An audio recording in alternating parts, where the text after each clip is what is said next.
Štětí a turistika. Tyto dva názvy byly v minulosti pro mnohé návštěvníky i místní obyvatele neslučitelné pojmy.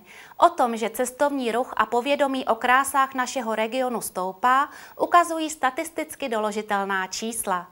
Další počty již brzo přibudou. Nová turistická sezóna byla zahájena na konci dubna.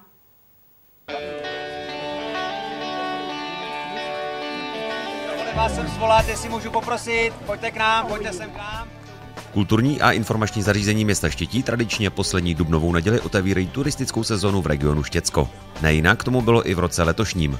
Při zahájení turistické sezóny pracovníci informačního centra představili novinky pro letošní rok.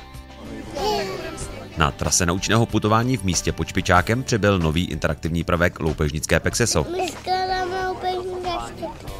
Obnovou prošlo i samotné značení putování. Důležitou novinkou je zavedení průvodcovských služeb. V nabídce jsou 3 různé trasy. Městem Štětí, na Špičák a k Hrafenicím. Trasy s průvodcem je nutné objednat v informačním centru. Minimální počet lidí ve skupině je 5 osob. Služba je poskytovaná zdarma. Průvodcem bude návštěvníkům štětský badatel a historik Miroslav Plaček. Další očekávanou novinkou jsou pak 2 nové hry. 3. pokračování geocachingového hledání s geopasem a nová hra pro malé s loupežnickou tématikou. Na slavnostním zahájení nechybělo setkání s loupežnickou bandou, městskou gardou i samotným loupežníkem Štětkou, po kterém je pojmenované i místní naučné putování. Tady se nechodí!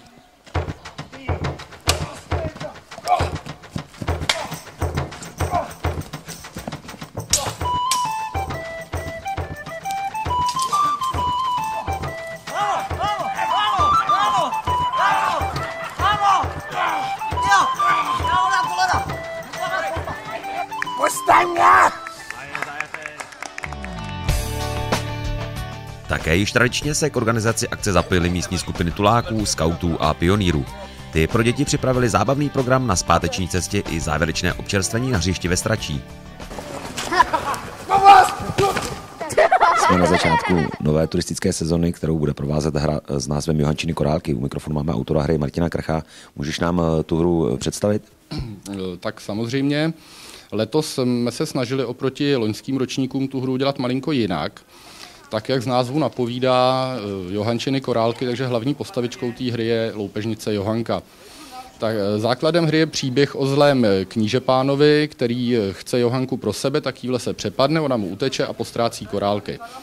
V tuhle chvíli nastupují do hry děti s tím, že musí Johance pomoct ty korálky nalézt. Knížepán je ukryl do truhliček, který rozmístil po regionu Štěcko. Úkolem dětí je rozluštit kódy k zámkům, nalíst truhličky a najít Johančiny ztracený korálky. Tak určitě tím dalším vlastně instrumentem, který budou potřebovat té hře, bude jeden z dalších pasů. Jak se k němu dostanou a jak vlastně ten pas herní vypadá? Samozřejmě herní pas bude opět k dostání v informačním centru. Hráči z minulých ročníků vědí, jak ty pasy vypadají, je to A5kový formát. Letos bude hlavním úkolem malých hráčů rozluštit číselné kódy k zámkům těch truhliček. Takže půjde hlavně o matematiku a logické uvažování. Na úspěšné soutěžící čeká stejně jako v minulých letech losování o zajímavé ceny na konci turistické sezony, tedy v listopadu. Dubnové zahájení však nebylo poslední akcí, kterou připravuje pro turisty a především cykloturisty kulturní a informační zařízení. Na konci července se opět pojede stále populárnější cyklovýška s názvem Tour de Texas. Naučné putování loupežníka Štětky je pro všechny přístupné po celý rok.